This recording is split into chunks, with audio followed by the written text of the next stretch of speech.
अस्सलाम वालेकुम। MCQ series 2025 में आज हम जो चैप्टर डिस्कस करेंगे that is the biological molecule और हमारे पास फर्स्ट एमसीक्यूज है what feature of the phospholipid make them polar, यानी कि कौन सा ऐसा फीचर है जो फॉस्फोलिपिड को पोलर बनाता है। सबसे पहले तो पोलर क्या चीज़ होती है ये समझो। हमारे पास एक ऐसा मॉलिक्यूल होता है कि जिसके एक एंड पर आपको नेगेटिव और दूसरे एंड पर आपको पॉजिटिव चार्ज मिलता है और ये चार्ज इक्वली डिस्ट्रीब्यूट नहीं होते और यही चीज़ जो है किसी भी चीज़ को क्या बनाती है, पोलर बनाती है। तो अब इन चार ऑप्शंस के अंदर हमने यहाँ पर बताना है कि कौन सा ऐसा हमारे पास फीचर है जो फॉस्फोलिपिड को पोलर बनाता है। तो पहला हमारे पास है one end is the hydrophilic end the other end is the hydrophobic. क्या ये ऑप्शन ठीक है? नेक्स्ट है मेरे पास they have several interconnected ring, या फिर one fatty acid can be saturated while the other can be unsaturated.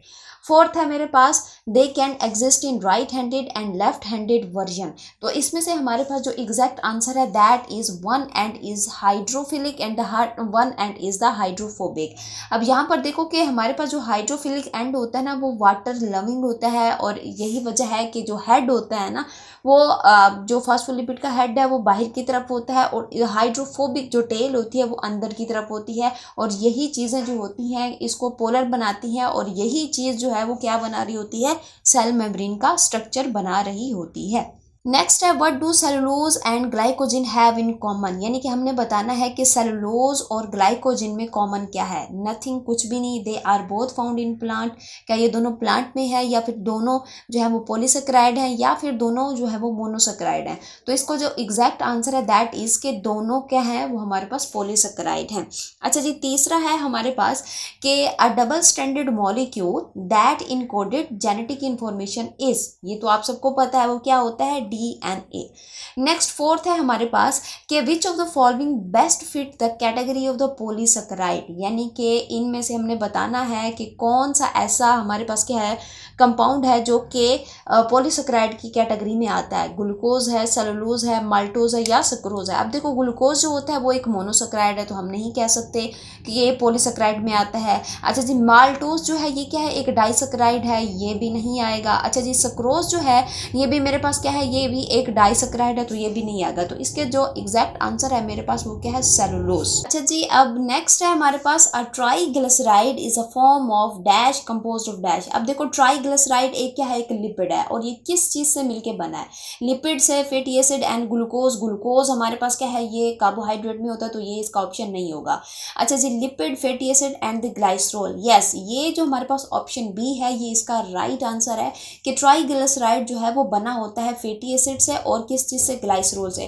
Carbohydrate और फैटी एसिड से तो नहीं होगा और लिपिड और कोलेस्ट्रॉल से भी नहीं होगा। तो एग्जैक्ट आंसर इसका ऑप्शन बी है। नेक्स्ट है कि which of these is not an important biological carbohydrate, यानी कि इसमें से बताना कि कार्बोहाइड्रेट कौन नहीं है। ठीक है ना, स्टार्च भी एक कार्बोहाइड्रेट है, ठीक है ना, ये ऑप्शन हमारे पास क्या है कि नहीं होगा। ग्लाइकोजिन भी हमारे पास क्या है, कार्बोहाइड्रेट है तो ये भी नहीं होगा। सेलुलोज भी हमारे पास क्या है, कार्बोहाइड्रेट ही है।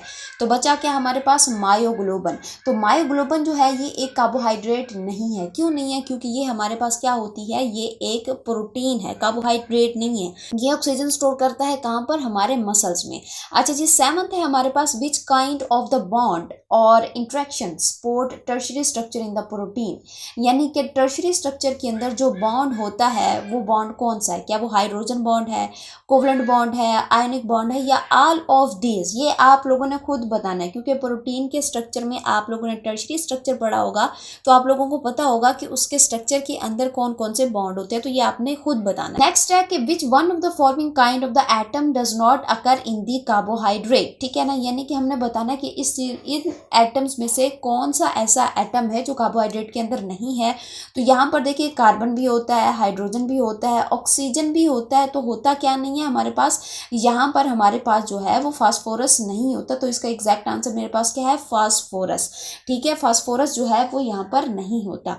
अच्छा जी, नेक्स्ट मेरे पास है नाइन्थ एमसीक्यू कि carbohydrate are organic molecule and contain the element. ये एक ऑर्गेनिक मॉलिक्यूल है और इसके अंदर आपको क्या क्या मिलता है, इसके अंदर आपको कार्बन एंड ऑक्सीजन ये दोनों तो होती हैं, लेकिन एक चीज़ की कमी है, carbon hydrogen and oxygen. Yes, ये हमारे पास जो है इसका एग्जैक्ट आंसर है। दो नहीं तीन चीज़ें होती हैं। अच्छा, कार्बन एंड हाइड्रोजन ये भी नहीं है, कार्बन सल्फर एंड हाइड्रोजन नहीं, तो एग्जैक्ट आंसर इसका क्या है, ऑप्शन बी।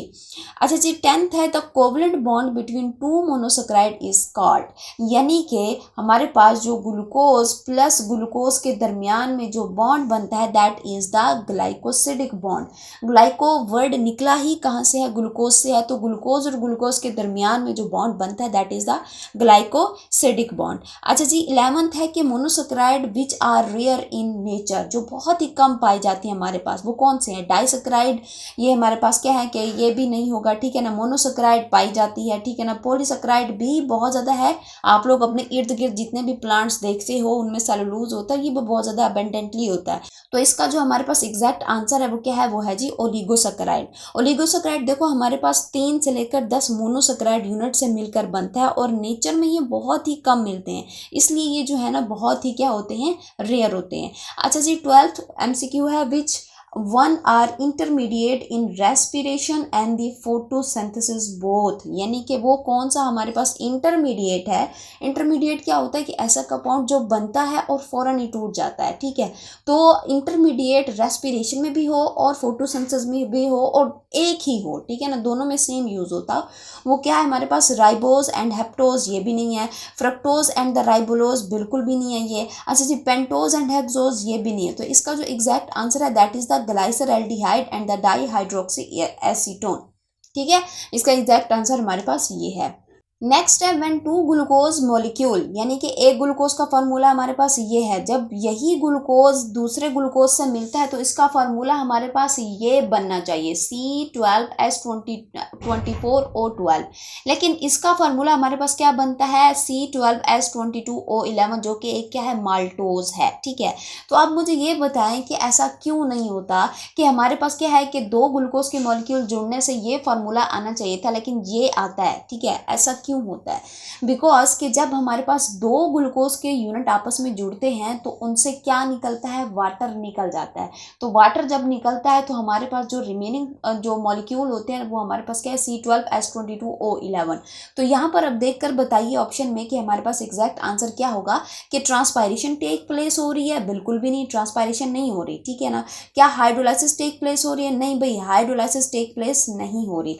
क्या dehydration synthesis take place, yes, dehydration जो होती है वो टेक प्लेस हो रही होती है, वाटर ऐड नहीं हो रहा, वाटर तो निकल रहा है, ठीक है, तो इसका एग्जैक्ट आंसर हमारे पास क्या है, ये है। नेक्स्ट है कि how many amino acid are present in the 5 helix, 5 helix में, ठीक है ना, हमने बताना है कि कितने अमाइनो एसिड होते हैं, तो आप लोगों ने याद रखना है कि 108 अमाइनो एसिड होते हैं 5 हेलिक्स में। अच्छा जी, नेक्स्ट मेरे पास है कि how much energy is used for the synthesis of 10 gram of the glucose, यानी कि 10 ग्राम ग्लूकोज को बनाने के लिए हमें जितनी एनर्जी रिक्वायर होती है वो कितनी होती है, 717.6 किलो कैलोरीज, ठीक है, इसका ये एग्जैक्ट आंसर है। अच्छा जी, नेक्स्ट है कि in free state glucose is present in, यानी कि जो ग्लूकोज है किस में फ्री स्टेट के अंदर प्रेजेंट होता है, डेट्स के अंदर, अमाइलेज के अंदर, ग्लाइकोजन या सेलुलोज के अंदर, तो इसका जो एग्जैक्ट आंसर है that is the dates, and अगर यहाँ पर डेट्स की जगह ग्रेप्स आ जाए तो वो भी इसका क्या होगा, एग्जैक्ट आंसर होगा। अच्छा जी, नेक्स्ट मेरे पास है 17th के animal obtain carbohydrate mainly from, ठीक है ना, एनिमल जो अपनी कार्बोहाइड्रेट लेते हैं कहाँ से लेते हैं, वो ग्लूकोज से लेते हैं, स्टार्च से लेते हैं, स्क्रोज से लेते हैं, या फिर ग्लाइकोजन से लेते हो, तो इसका जो एग्जैक्ट आंसर है वो मेरे पास क्या है, स्टार्च से लेते हैं। देखो भाई, एनिमल जो होते हैं ना वो स्टार्च खाते हैं जो डाइजेशन के जरिए ग्लूकोज में कन्वर्ट होता है और हमें क्या प्रोवाइड करता है, एनर्जी प्रोवाइड करता है। अच्छा जी, हमारे पास 18th MCQ है the chief carbohydrate stored in animal body, यानी कि जो एनिमल की बॉडी में कार्बोहाइड्रेट मेनली ज्यादातर जिस चीज में स्टोर होता है वो क्या है, वो ग्लूकोज है, ग्लाइकोजन है, सक्रोज है, ये सेलुलोज है। इसका आंसर आप लोगों को आता है, आप लोगों ने ये जो है ये खुद बताना है, बहुत ही ईजी है। अच्छा जी, 19th है हमारे पास which of the following give blue colour with the iodine, यानी कि हमने बताना है कि इनमें से कौन सा ऐसा है जो कि आयोडीन के साथ क्या प्रोवाइड करता है, ब्लू कलर प्रोवाइड करता है। तो मेरे पास इसका जो आंसर है दैट इज द स्टार्च। हम लोगों ने टेस्ट किया था, ठीक है ना, मैं आप लोगों को डिटेल के साथ पढ़ा चुकी हूँ बायोमोलिक्यूल्स के अंदर, वहाँ पर मैंने आप लोगों को टेस्ट भी पढ़ाए थे। तो स्टार्च जो है वो आयोडीन के साथ जो है वो ब्लू कलर देता है। देखो हमने ये भी पढ़ा था कि स्टार्च में हमारे पास टाइप्स होती हैं, एक होती है हमारे पास अमाइलोज और दूसरा होता है अमाइलोपेक्टिन। जब हमारे पास आयोडीन स्टार्च के अमाइलोज पार्ट से रिएक्ट करता है तो ये इसका कलर क्या हो जाता है, ब्लू कलर हो जाता है, ठीक है। अच्छा जी, मेरे पास नेक्स्ट है कि सेलुलोज क्या है भैया, आप सबको पता है सेलुलोज क्या है। ये मेरे पास क्या है, पॉलीसेकेराइड है, आंखें बंद करके हम बता सकते हैं, ठीक है। तो इसका आंसर हमारे पास क्या है, एक पॉलीसेकेराइड है। अच्छा जी, नेक्स्ट है मेरे पास cotton is the pure form of, cotton हमारे पास क्या है कि प्योर फॉर्म है किस चीज़ की, सेलुलोज की। देखो हमें पता है कॉटन कहाँ से मिलता है, प्लांट से मिलता है। तो प्लांट्स में क्या होता है, ज़्यादातर सेलुलोज होता है। तो इसका एग्जैक्ट आंसर हमारे पास क्या होगा, सेलुलोज ही होगा। अच्छा जी, नेक्स्ट मेरे पास है कि विच one of the following is not a polysaccharide. अब यहाँ से बताओ कि कौन सा ऐसा है जो पॉलीसेकेराइड मेरे पास नहीं है। लैक्टोज देखो ये हमारे पास क्या है, एक डाइसेकेराइड है। तो हम कह सकते हैं पहला ऑप्शन ही हमें क्या है। अच्छा जी, बाकी ऑप्शन पढ़ लेते हैं फिर बताते हैं कि ग्लाइकोजन हमारे पास पॉलीसेकेराइड है, स्टार्च और डेक्स्ट्रिन ये सारे के सारे मेरे पास क्या है, पॉलीसेकेराइड है। तो ये मेरे पास जो है ये क्या है कि ये सारे ऑप्शन हमारे पास गलत होंगे। अब हमने वो बताना है कि जो पॉलीसेकेराइड नहीं है। तो लैक्टोज मेरे पास क्या है, एक पॉलीसेकेराइड नहीं है। लैक्टोज मेरे पास क्या है, एक डाइसेकेराइड है जो कि ग्लूकोज और लैक्टोज की कॉम्बिनेशन से बनता है। ये भी आपको मैं करा चुकी हूँ।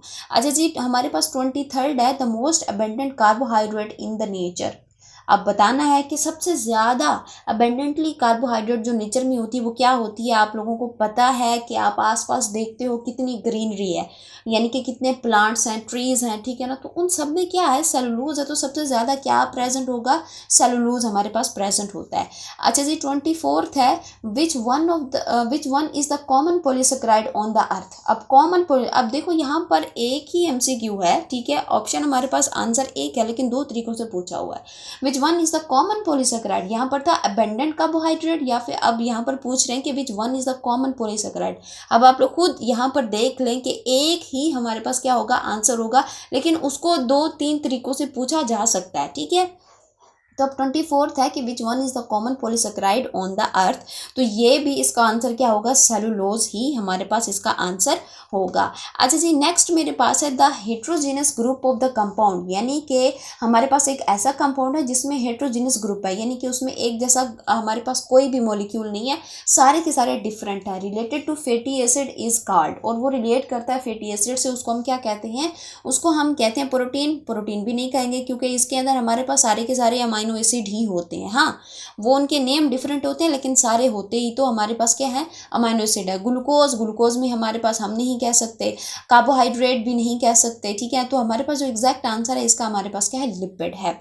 अच्छा जी, 26th है कि fats and oil have specific gravity about, ठीक है ना। उनकी जो स्पेसिफिक ग्रेविटी है वो हमने बतानी है, वो कितनी होती है, वो होती है 0.8। देखो ऑयल और फैट्स जो होते हैं ना वो पानी से क्या होते हैं, हल्के होते हैं, और उनकी ग्रेविटी जो होती है ना ये पानी से क्या होती है, कम होती है। पानी की ग्रेविटी 1 होती है ना, ठीक है। तो यहाँ पर इनकी जो ग्रेविटी है वो 0.8 है, ये हल्के हैं पानी से, दैट्स वाई ये पानी के ऊपर क्या करते रहते हैं, फ्लोट करते रहते हैं।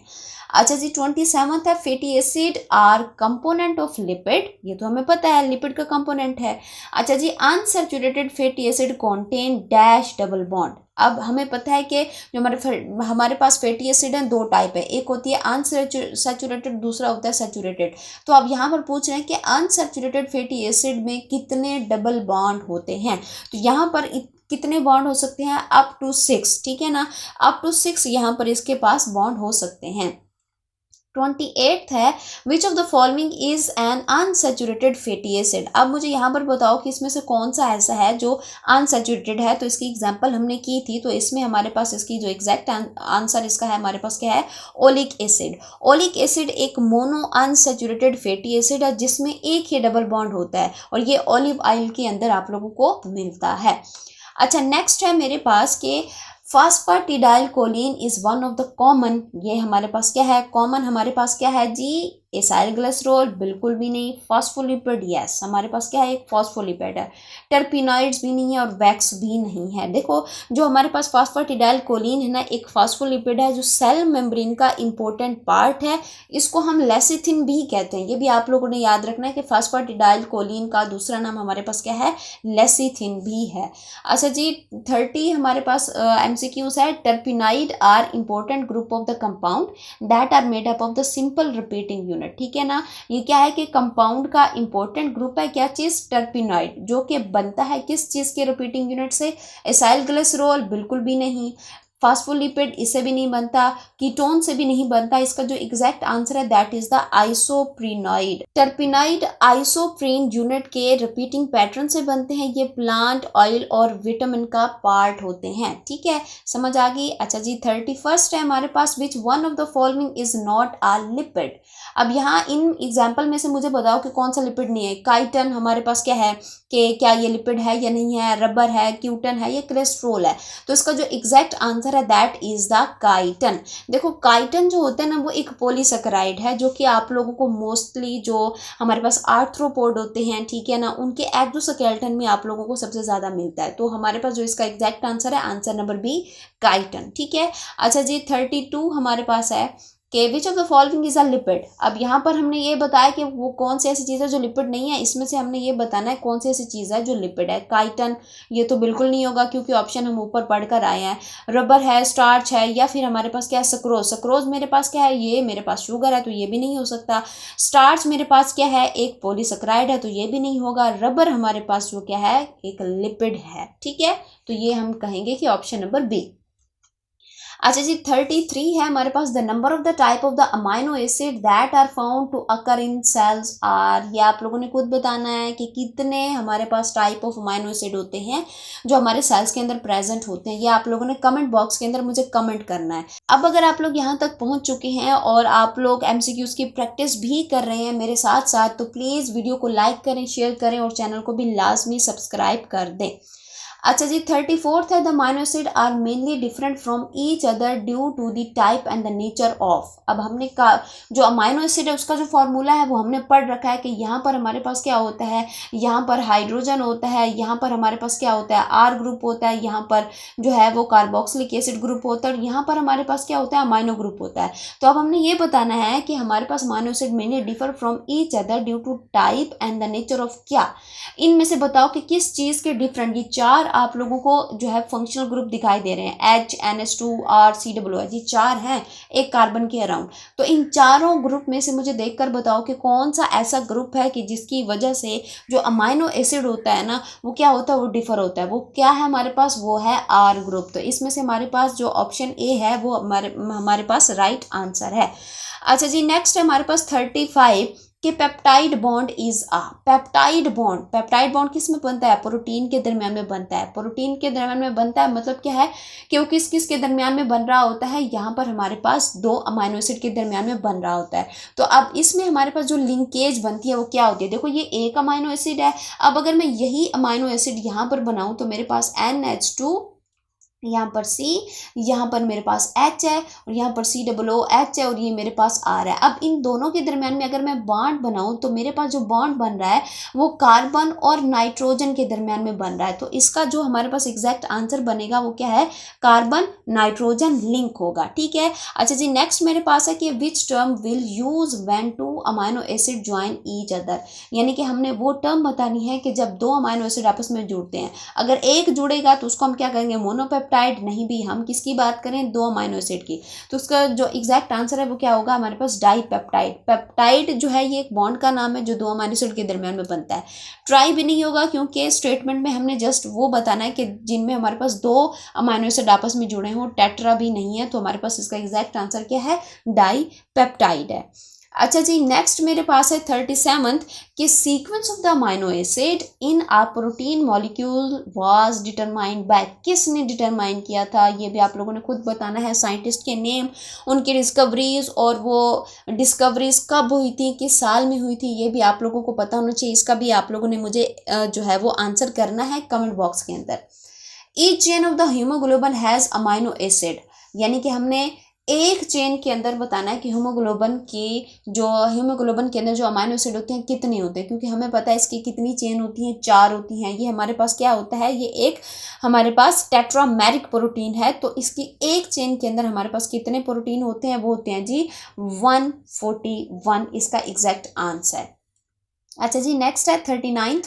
The spiral shape of the polypeptide is due to the presence within molecule. अब वो कह रहे हैं कि जो हमारे पास स्पाइरल शेप होती है, ठीक है ना, किस चीज़ की, पॉलीपेप्टाइड की। यहाँ हम बात करें किस चीज़ की, प्रोटीन की। वो किस बॉन्ड की वजह से होती है, वो हमारे पास पेप्टाइड बॉन्ड की वजह से होती है। देखो भी पेप्टाइड बॉन्ड तो सब में होगा क्योंकि ये बेसिक बॉन्ड है। क्या डाइसल्फाइड बॉन्ड की वजह से होती है, नहीं भाई। क्या मैनी, ये भी नहीं होगा। तो इसका जो एग्जैक्ट आंसर है वो मेरे पास क्या है, हाइड्रोजन बॉन्ड। हाइड्रोजन बॉन्ड की वजह से ही पॉलीपेप्टाइड के अंदर किस तरह की शेप आती है, स्पाइरल शेप आती है। अच्छा जी, each turn of the alpha helix contain dash residue of the amino acid. यानी कि अल्फा हेलिक्स के हर टर्न में कितने अमाइनो एसिड रेजिड्यू होते हैं। तो इसका जो करेक्ट आंसर है वो मेरे पास क्या है, 3.6 इसका जो है वो करेक्ट आंसर है। नेक्स्ट है मेरे पास कि which type of the bond is not formed in maintaining tertiary structure of the protein. बताओ भाई, वो बॉन्ड का नाम बताओ जो टर्शरी स्ट्रक्चर के अंदर नहीं होता। क्या वो हमारे पास हाइड्रोफोबिक इंट्रैक्शन है, क्या वो हमारे पास क्या है जी, हाइड्रोजन बॉन्ड है, या फिर हमारे पास क्या डाइसल्फाइड है, या फिर आयोनिक है। तो इसका जो एग्जैक्ट आंसर है that is the ionic bond, ठीक है ना। Tertiary structure mainly hydrophobic, hydrogen and disulphide bond से मेंटेन होते हैं। आयनिक बॉन्ड का रोल बहुत ही कम या फिर यूं कहें कि होता ही नहीं है। तो इसका जो हमारे पास आंसर रहेगा वो क्या है, वो आयनिक बॉन्ड है। अच्छा जी, हीमोग्लोबिन इज अब हमने बताना है कि हीमोग्लोबिन क्या है, फाइब्रस प्रोटीन बिल्कुल भी नहीं, डबल क्वाइल्ड प्रोटीन बिल्कुल भी नहीं, क्योंकि ये हमारे पास क्या होती है, इसके अंदर 4 चेन होती है, तो ये टेट्रामेरिक है। अच्छा जी, ग्लोबुलर प्रोटीन, यस, ये हमने पढ़ा हुआ कि ये क्या होती है, ग्लोबुलर प्रोटीन। क्वाइल्ड प्रोटीन भी ये नहीं होती, ठीक है। अच्छा जी, इसका आपको काम भी पता है कि हीमोग्लोबिन क्या करती है, ऑक्सीजन को कैरी करती है। 43rd है हमारे पास कि keratin is the example of the fibrous protein present in. अब कैराटिन जो है वो फाइब्रस प्रोटीन की एग्जाम्पल है। अब बताओ कहाँ पर होती है, वो हेयर्स में होती है, सबको पता है। मसल्स में हमारे पास मायोग्लोबिन होती है, बोन, ब्लड, ये इनमें नहीं होती। हेयर के अंदर आप लोगों को मेनली क्या मिलेगी, कैराटिन मिलती है। 44th है the compound formed by combination of a nitrogenous base and pentose sugar. 2 चीजें हैं, एक है नाइट्रोजिनस बेस और दूसरा मेरे पास क्या, पेंटोज शुगर। इसको हम क्या कहते हैं, न्यूक्लियोटाइड, न्यूक्लियोसाइड, पॉलीपेप्टाइड या पॉलीसेकेराइड। देखो पॉलीपेप्टाइड क्या है कि 2 अमाइनो एसिड से मिलकर बनेगा। पॉलीसेकेराइड में मैनी ग्लूकोज के यूनिट मिलेंगे। अच्छा जी, न्यूक्लियोटाइड के अंदर आप लोगों को 3 चीजें मिलेगी। एक तो आप लोगों को नाइट्रोजन मिलेगा, ठीक है ना। आप लोगों को क्या मिलेगा, पेंटोज शुगर भी मिलेगी, ठीक है ना। और तीसरी आप लोगों को चीज क्या मिलती है, फॉस्फेट का ग्रुप मिलता है, ठीक है।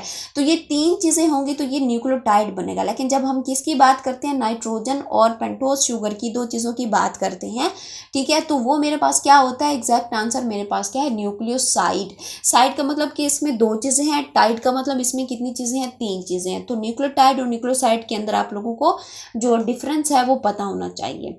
अच्छा जी, नेक्स्ट है हमारे पास कि who used technique of X-ray diffraction to determine the structure of the DNA. अब यहाँ पर बताना है कि डीएनए का स्ट्रक्चर मालूम करने के लिए जो एक्स-रे डिफ्रैक्शन वाली टेक्निक्स थी वो किसने दी थी। तो आप लोगों ने याद रखना है वो हमें किसने दी थी, विल्किंस एंड द फ्रैंकलिन ने दी थी, ठीक है ना। तो ये आप लोगों ने याद रखना है। अच्छा जी, नेक्स्ट है कि विच of the following combination of the base pair is absent in the DNA. देखो हमने यहाँ पर बताना है कि कौन सी ऐसी हमारे पास क्या होती है, कॉम्बिनेशन है जो डीएनए के अंदर क्या होती है, एब्सेंट होती है। अब हमें पता है डीएनए के अंदर एडेनिन भी होता है, एडेनिन के सामने क्या आता है, थायामिन आता है। तो ये मेरे पास क्या इसके अंदर होती है, ठीक है ना। इसी तरह से एडेनिन के सामने यूरासिल, ये बच्चे किसके अंदर होता है, ये हमें मिलता है आरएनए के अंदर। आप लोगों को पता है कि डीएनए और आरएनए के अंदर सिर्फ एक बेस का चेंज है और वो है मेरे पास क्या चीज़, यूरासिल। कि जहाँ पर हमारे पास डीएनए आएगा, डीएनए में एडेनिन के साथ क्या आता है, थायामिन आता है, ठीक है। लेकिन जब हम किसकी बात करते हैं, आरएनए की बात करते हैं, तो उसमें एडेनिन के साथ यूरासिल आता है। तो अब हमने यहाँ पर बताना है कि कौन सी ऐसी हमारे पास कम्बिनेशन है बेस पेयर की जो एब्सेंट होती है डीएनए में, वो हमारे पास यही होगी, ठीक है ना। क्या चीज़, एडेनिन के सामने जो यूरासिल आता है वो हमारे पास क्या होगा कि ये एब्सेंट होगी। साइटोसिन के सामने ग्वानिन आता है, ये हमें पता है डीएनए के अंदर होता है। थायमिन के सामने एडेनिन, ये है, लेकिन हमारे पास जो नहीं है वो क्या है, वो हमारे पास है एडेनिन के सामने यूरासिल। अच्छा जी 47 है, 2 strand of the DNA are, हमें पता है कि 2 स्ट्रैंड आपस में क्या होते हैं, एंटी पैरेलल होते हैं। ये देखो एंटी पैरेलल हम किस सेंस में कह रहे हैं कि इसका जो एक एंड होता है वो 5 टू क्या होता है 3 एंड होता है और दूसरा 3 टू 5 होता है। अब देखो ये दोनों जो है आपस में क्या है, एंटी पैरेलल हैं। तो हम यही ऑप्शन लगाएंगे कि option B is the right answer. अच्छा जी 48 है हमारे पास, genetic information is transmitted from, किस चीज से ट्रांसमिटेड होती है, न्यूक्लियस से, भाई नहीं। साइट ऑफ प्रोटीन सिंथेसिस से, नहीं भाई। क्या प्रोटीन से, नहीं। तो एग्जैक्ट इसका आंसर क्या है आप लोगों को पता है, दैट इज द क्रोमोसोम। ठीक है। अच्छा जी नेक्स्ट है मेरे पास 49th कि RNA is synthesised and store, यानी कि आरएनए किस चीज से बनता है और फिर स्टोर होता है। आरएनए जो है वो कहाँ पर बनता है, अब आप लोगों को पता है न्यूक्लियस के अंदर मेरे पास क्रोमोसोम होते हैं, डीएनए वगैरह होता है, तो यहाँ पे तो बिल्कुल नहीं बनेगा। एंडोप्लाज्मिक रेटिकुलम के अंदर तो हमें पता है कि उसके 2 पार्ट हैं, एक हमारे पास स्मूथ है और दूसरा हमारे पास क्या चीज़ है, रफ है। स्मूथ पर आपको लिपिड बनता मिलेगा और रफ के ऊपर आपको क्या मिलता बनेगा, यहाँ पर आपको जो है वो प्रोटीन मिलता है। तो ये भी एग्जैक्ट आंसर नहीं रहेगा। अच्छा जी लाइसोसोम जो है ये भी नहीं होगा क्योंकि इसके अंदर बहुत सारे एंजाइम होते हैं। तो इसका जो एग्जैक्ट आंसर है that is the nucleolus. Nucleolus के अंदर जो है वो क्या होता है, यहाँ पर आपको क्या मिलता है, जो आरएनए है वो सिंथेसाइज होता है और स्टोर होता है। देखो जो न्यूक्लियोलस होता है ना उसके अंदर राइबोसोमल आरएनए होता है, सो दैट्स व्हाई आरएनए यहीं से बनता है। अच्छा जी the RNA of the total cell RNA is about, मतलब कि वो कह रहे हैं कि पूरे के पूरे आरएनए में से जो हमारे पास राइबोसोमल आरएनए वो कितना होता है। देखो इसकी 3 टाइप है ना, राइबोसोमल आरएनए, ट्रांसफर आरएनए या फिर हमारे पास मैसेंजर आरएनए। तो इसमें से जो टोटल आरएनए होता है उसमें से राइबोसोमल आरएनए कितना होता है, तो उसका जो परसेंटेज है वो होता है वो हमारे पास 80%, यानी कि सबसे ज़्यादा आप लोगों को यही मिलेगा। अच्छा जी 51st है कि messenger RNA is important in protein synthesis because, क्योंकि इसके पास क्या है, contain the 20 essential amino acid, नहीं भाई ये गलत है। अच्छा जी carries code from DNA to nucleus, नहीं भाई डीएनए के अंदर ही न्यूक्लियस के अंदर ही डीएनए पड़ा है, तो क्या ये हमारे पास क्या है कि कैरी करेगा डीएनए न्यूक्लियस के पास दोबारा से, क्या इसको मैसेज लेके जाएगा, नहीं ये भी गलत है। Carries the code from DNA to ribosome, ये आंसर मुझे ठीक लग रहा है। क्या फिर हमारे पास जो डी है कि is transmitted to the nucleotide, नहीं भाई जो इसका एग्जैक्ट आंसर है that is the carries the code from DNA to ribosome. अच्छा जी नेक्स्ट मेरे पास है कि percentage of the ribosomal RNA in the cell is, अब मैंने बताना है कि राइबोसोमल आरएनए की परसेंटेज सेल के अंदर कितनी होती है। अभी ऊपर हम करके आए हैं कितनी होती है, 80% होती है, ये दोबारा से आ चुका है तो इसका आंसर भी हमारे पास क्या रहेगा, 80% ही रहेगा। अच्छा जी नेक्स्ट मेरे पास है कि one similarity of the DNA and the RNA is that they both contain, यानी कि हमने बताना है कि इनमें इन दोनों में जो सिमिलैरिटी है वो क्या है, क्या ये न्यूक्लियोटाइड है, एटीपी है, थायमिन है या डीऑक्सीराइबोज शुगर है। तो इसका जो एग्जैक्ट आंसर है दैट इज द न्यूक्लियोटाइड। इनके अंदर क्या प्रेजेंट होता है, न्यूक्लियोटाइड, यानी कि इसके अंदर आपको फॉस्फेट और हमारे पास पेंटोज शुगर और आपको क्या मिलता है, नाइट्रोजनस बेसिस मिलती हैं। तो ये चीज़ इनमें कॉमन है दोनों में। अच्छा जी 54th है कि which is not a conjugated molecule, इसका आंसर आप लोगों ने खुद देना है। कौन सा ऐसा मॉलिक्यूल है जो कंजुगेट नहीं है, ग्लाइकोप्रोटीन, लिपोप्रोटीन, पॉलीसेकेराइड या फिर मेरे पास क्या है जी ग्लाइकोलिपिड। अच्छा जी हमारे पास 55 है most of the cellular secretion are in nature.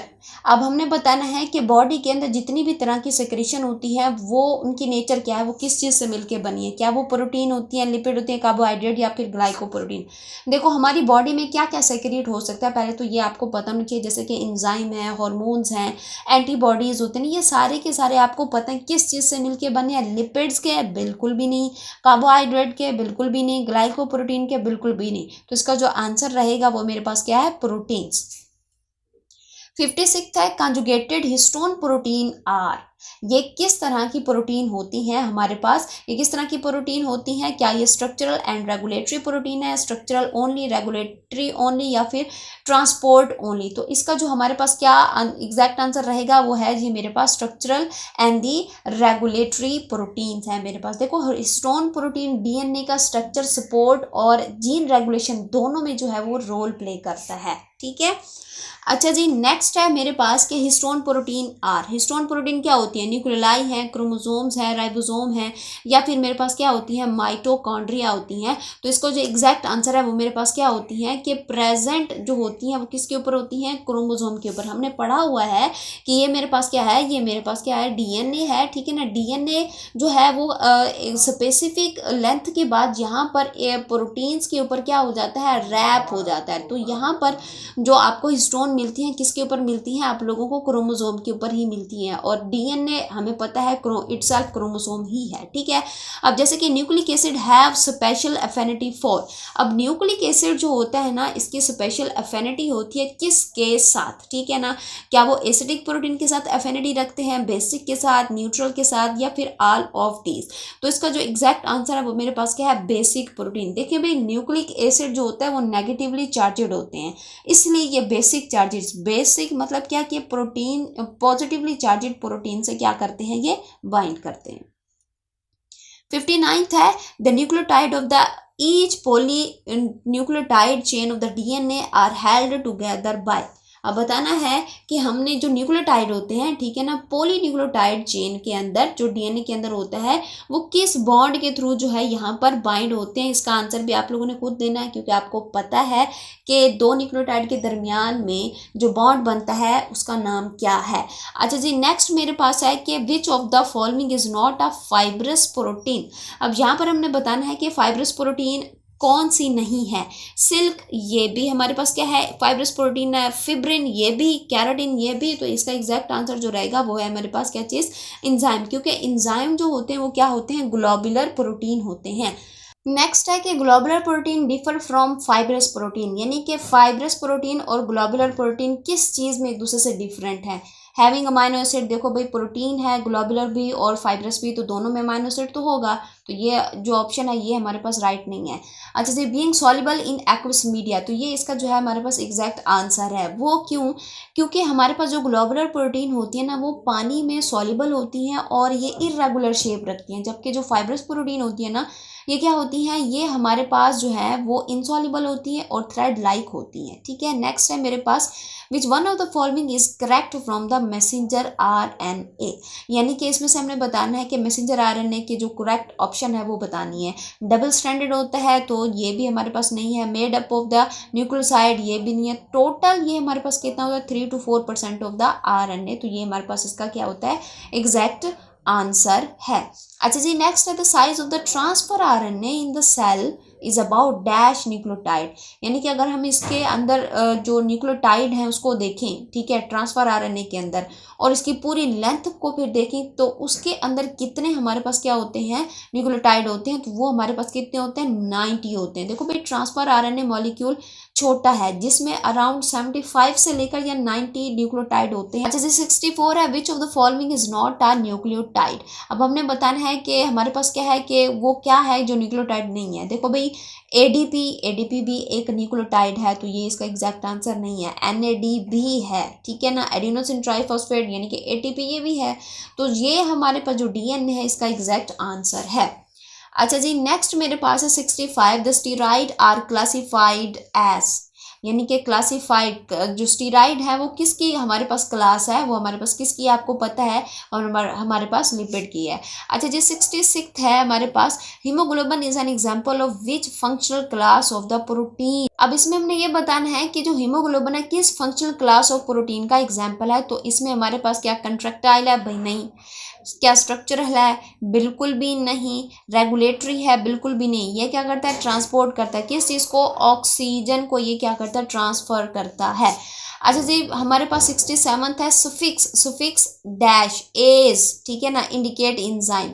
अब यानी कि जो हमारे पास क्या होता है कि एज जो सुफिक्स है, सुफिक्स किसको बोलते हैं, जो किसी भी नेम के एंड पर आता है, वो इंजाइम को क्या करता है, शो करता है। एज है, ओज है, आइड है या अमाइड है, तो इसका एग्जैक्ट आंसर हमारे पास क्या है, एज। नेक्स्ट है मेरे पास कि amino acid are arranged in proper sequence during protein synthesis according to the instruction transcribed on. यानी कि हमने बताना है कि प्रोटीन सिंथेसिस में अमाइनो एसिड किस इंस्ट्रक्शन के अकॉर्डिंग अरेंज होते हैं, ट्रांसफर आरएनए की, राइबोसोमल की, या मैसेंजर आरएनए की, या फिर हमारे पास किस चीज़ की, डीएनए की। तो इसका एग्जैक्ट आंसर हमारे पास क्या है, messenger RNA. Messenger RNA genetic code carry करता है जो अमाइनो एसिड की करेक्ट सीक्वेंस को डिटरमाइन करता है। आप लोगों को ये पता होना चाहिए। नेक्स्ट है मेरे पास कि most protein are made up of different type of the amino acid, these types are. कितनी हमारे पास इसकी जो है वो टाइप्स होती हैं, तो हमारे पास क्या होती हैं, 20 इसकी डिफरेंट टाइप होती हैं, ये आपको पता है। अच्छा जी, 70 हमारे पास एमसीक्यूज है कि विच of the following is not a function of the protein.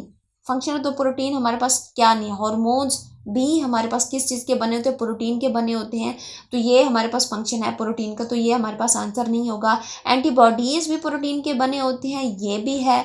Carriers भी होते हैं, ये भी हम लोगों ने पढ़ा है, कब कहाँ पढ़ा है, बायोएनर्जेटिक्स के अंदर पढ़ा है कि ये प्रोटीन्स वगैरह को क्या करते हैं, प्रोटीन होती हैं कैरियर प्रोटीन, जो कि इलेक्ट्रॉन्स को और मॉलिक्यूल्स को क्या करती हैं, कैरी करती हैं। लेकिन ये क्या नहीं करती, ये करैक्टर को ट्रांसफ़र नहीं करती। तो इसका एग्जैक्ट आंसर हमारे पास क्या रहेगा, ऑप्शन डी। अच्छा जी, 71 हमारे पास एमसीक्यूज है। The first scientist who determine the sequence of the amino acid in a protein molecule was, हमारे पास कौन था, फ्रेडरिक सैंगर, ठीक है।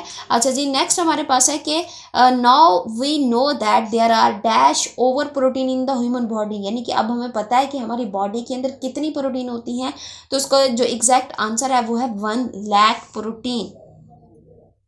नेक्स्ट है मेरे पास कि a protein in an alpha helix has dash type of the bond.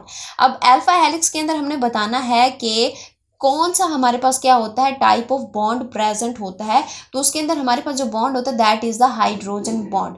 अच्छा जी, how many amino acid are present in 5 helix. ये मेरे ख्याल से ये दूसरी बार हमारे पास एमसीक्यू आ रहा है, जिसको आंसर मैं आप लोगों को पहले दे चुकी हूँ, तो अब आप लोगों ने इसका आंसर खुद देना है। तो आप लोगों ने मुझे कमेंट करके बताना है इसका आंसर क्या है। तो ये था हमारे पास बायोलॉजिकल मॉलिक्यूल के अकॉर्डिंग हमारे पास इसकी एमसीक्यूज की प्रैक्टिस, ठीक है। तो मिलते हैं नेक्स्ट वीडियो में, यहाँ तक मुझे दे इजाज़त, अल्लाह हाफिज़।